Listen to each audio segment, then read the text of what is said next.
Hey guys, welcome to another devotional with me, Pastor Adam. Glad you're here with me, hoping you're having a great weekend. And the last few days of Christmas semester too. It's coming.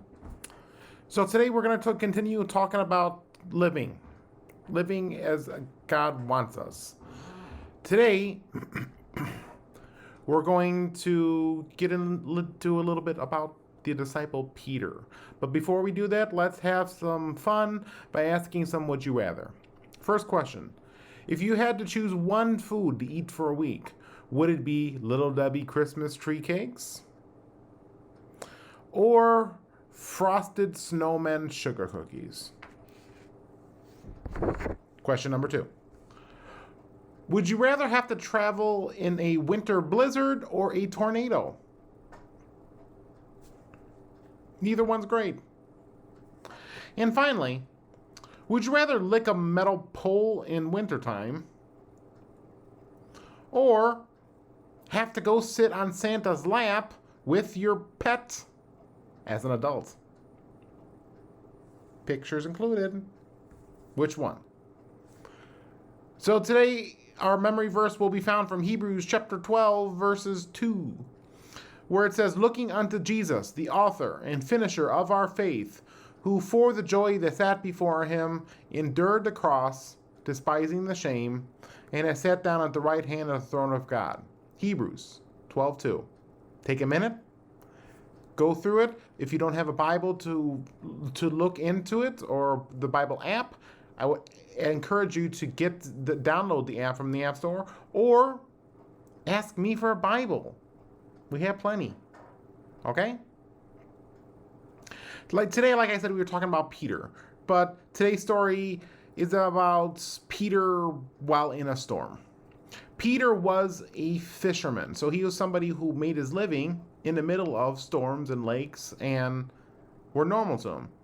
But there was something about this storm that frightened him. Peter and the rest of the disciples were afraid greatly. The wind, the waves, the ominous sky, who knows if there was lightning or thunder. But there was a brief moment in all this fear-inducing weather where Peter was fine.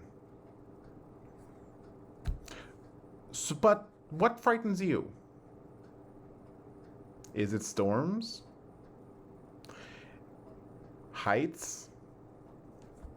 Maybe just being in a large group of people, or being alone, presenting something in front of a group of people. What? We all have something we're afraid of. Maybe it's the dark. I don't know. But we all have something that terrifies us. How do you deal with it? How do you cope? For me, it takes a lot of encouragement for me to face my fear going in heights. Not a fan of roller coasters, people. You know that. But today, Peter is our example of somebody who's afraid and somebody who deals with their fear. So I'm going to be looking in Matthew chapter 14, and we'll be reading verses 22 to 24. Immediately he, Jesus, made the disciples get into the boats and go before him to the other side while he dismissed the crowds. And after he had dismissed the crowds, he went up to the mountain by himself to pray.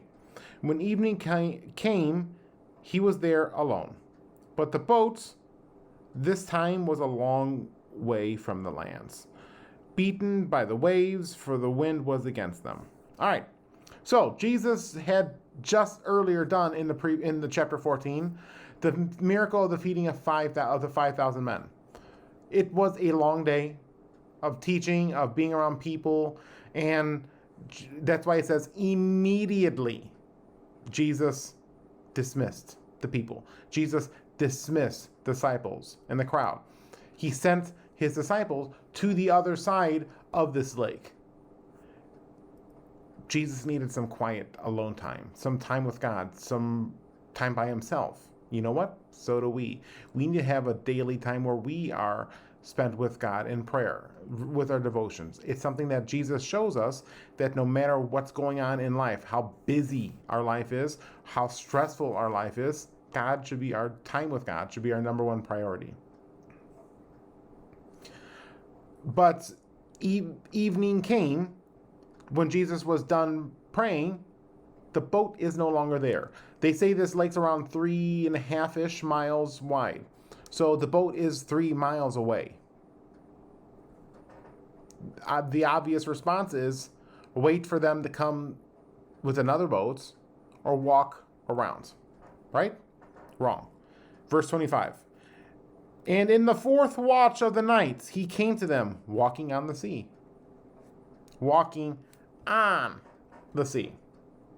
Fourth watch is a time period that's between 3 a.m. and 6 a.m. So sometime very late at night or early in the morning, depending on when you get up, Jesus decided to take the 3rd door of travel and walk across the lake. So the question is this possible for us? Are we able to walk on water? No. The simple answer is no. You can try, you will sink. You can try to pretend, I don't know, put cellophane over it and do like a little camera trick. No. We can, however, science tells us that if the water is very dense and cold and salt water, it allows us to be more buoyant. So it gives us the appearance of resting on top of the water like a ship. So, but that's not walking on water, that's floating on top of the water. Close, but still not what Jesus is doing. He walked on the water. He didn't float. The water wasn't ice, or the lake wasn't ice. It wasn't gas. It was actual liquid, and Jesus walked over it. This is something only God can do, which makes the disciples, as you're going to see, have a question in verse 26 and 27. But when the disciples saw him walking on the sea, they were terrified and said, "It is a ghost." They cried out in fear, but immediately Jesus spoke to them, saying, "Take heart, it is I, do not be afraid." The disciples see something odd, and their natural reaction is to be afraid. Okay, that's a common one for us too. But they jump right to, it's a ghost. I mean, they freak out greatly. Let's just call it a bunch of grown men freaking out. While Jesus comes near to them, he calms them down by immediately speaking. They can hear his voice. They can probably put 2 and 2 together and be like, well, that kind of is the shape of Jesus. And he's telling them, don't be afraid.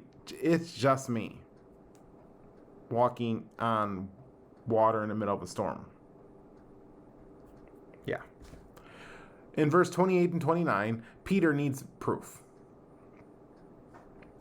And Peter answered him, "Lord, if it is you, command me to come to you on the water." He said, "Come." So Peter got out of the boat and walked on the water and came to Jesus. "Jesus, that's really you, not a ghost. Tell me to come to you on the water. You know, this impossible thing." "Okay, come to me." And that's exactly what Peter did. He allowed him to walk on to water. Jesus was able to, like he was able to, for brief minutes. Peter was walking on water. How many of us can, in the world's history, will be able to say that? Peter's not one of them. Amazing, wonderful moments. Though. Because in verse 30, it says, "But when he saw the wind, he was afraid, and he began to sink. He cried out, 'Lord, save me.' Jesus immediately reached out his hand, took hold of him, saying, 'Oh, you of little faith, why do you doubt?' And when they got into the boats, the wind ceased, and those in the boats worshipped him, saying, 'Truly you are the Son of God.'" For a moment, Peter was on top of the water, having the time of his life, concentrating on the Lord. Then he realized, well, I'm on the water, in a storm, and fear set in. It's kind of like when I'm in line to go on a roller coaster and I freak out and run away.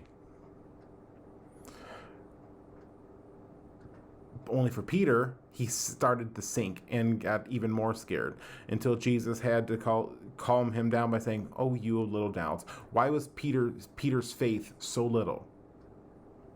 Peter failed because he doubted in Jesus as God.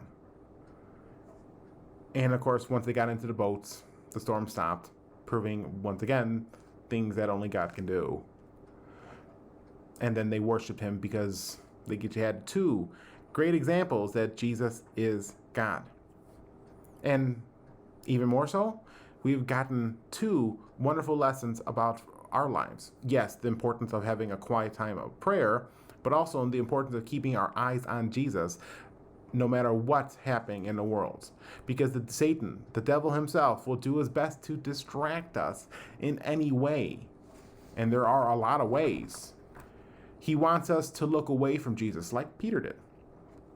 And when we do, we're going to end up like Peter, sinking and terrified, giving in to whatever temptations that is distracting us. Temptation could be pride, anger, fear, worry, selfishness, money, whatever. Peter failed when he took his eyes off of Jesus and started falling in the water. That's when he failed. He became afraid of the storm and the sea and instead of trusting in God. What we need to learn is when we are in these similar boats, and we will be in similar positions. While we won't be able to walk on water, but when we do keep our eyes off of Jesus, we fail, we sink, and we're not able to do what he needs us to do. Food for thought. See you next time.